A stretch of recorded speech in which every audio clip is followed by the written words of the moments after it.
2018 er forbi. Slut prut. Nytårsmiddagen skal snart indtages, og om få timer vil rådhusklokkerne ringe det nye år ind. Et kapitel bliver afsluttet, og vi kan nu tage hul på et nyt og spændende kapitel, nemlig år 2019. 2016. Ja, selvfølgelig.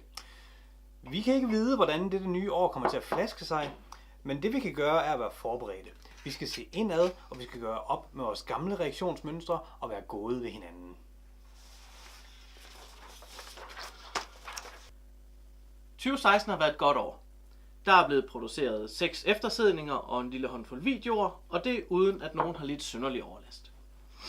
Vores husorkester Rasmus fyldt 30 år, Ole og Line har købt ny bil, og vi har været en masse i biografen og set en masse gode film. Blandt andet har vi set Guardians of the Galaxy 2, Thor Ragnarok, Skønheden og Udyret, Ghost in the Shell, Logan og Star Wars. Derudover var der også en ny fancy Transformers film, som ingen af os har set, da den franchise efterhånden er kørt så langt ud af sporet, at ingen af os reelt kan finde ud af, hvad den egentlig handler om mere.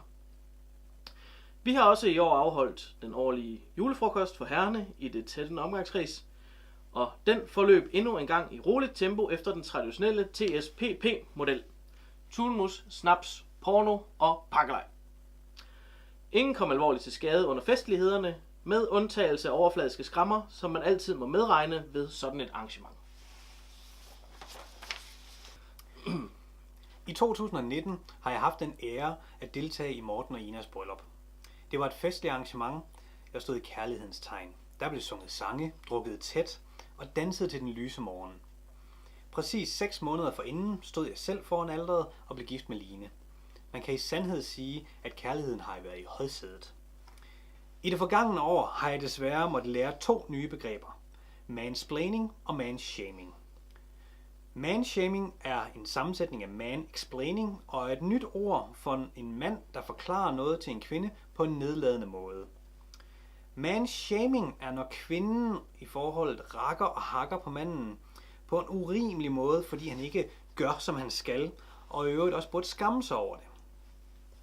Det ærger mig, at der er behov for at opfinde ord for begreber som disse tåbeligheder. Men det er desværre noget, man ser i alt for mange forhold. Nøglen til et sundt forhold er kommunikation, balance og gensidig respekt.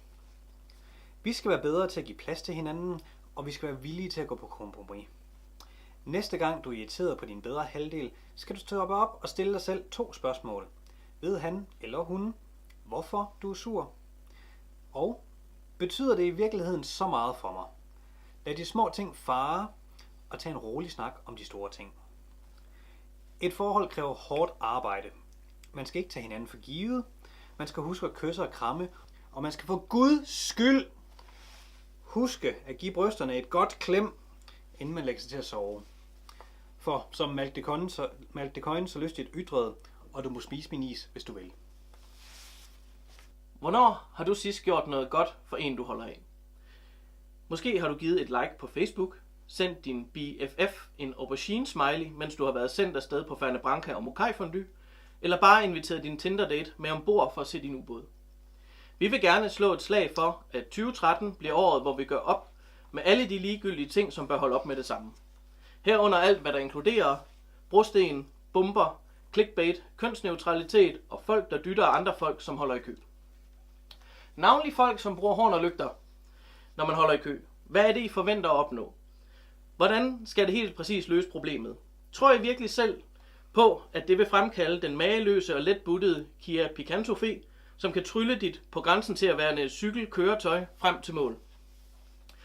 Der er en helt speciel plads til jer i helvede, hvor I må gå barfodet på en sti af legoklodser, gennem ulvefyldt land, kun iført Lady Gagas kødkjole, i regnvejr med hagl af små pølser for klovdyr. Husk, at likes kun tæller på vores Facebook-side. Husk, at nogle tanker og følelser ikke nødvendigvis skal deles på de sociale medier. Husk at kigge op fra din telefon, når du sidder på café med venner og familie. Husk at smile noget mere. Men smil aldrig direkte til andre danskere, da de kan blive bange og tro du er mærkelig. 2019 bliver et spændende år. Bliver det endelig året, hvor vi får produceret det famøse snaps eftersidning? Får vi flere gæster på programmet? får Rasmus lavet en ny intro-jingle. Vi håber. Vi har talt med Thomas, og Thomas vil gerne have, at vi som race skal holde op med at være åndssvage. Hvis du har læst på internettet, at spise 3 agurker dagligt skulle hjælpe både på din forkølelse og dit dårlige knæ, så er det næppe sandt. Eftersidningsgemalen og jeg vil gerne udbringe en særlig hilsen til den lille tykke pige fra Højbjerg. Samt vores udsendte Møller og Kitty, som befinder sig i Amerika. Vi ønsker jer et godt nytår. Vi håber, at det nye år vil give os fornyet energi og overskud. Vi skal være rare ved hinanden, og vi skal ringe noget mere til Thomas. Det gælder jer alle, også søens folk. Godt nytår.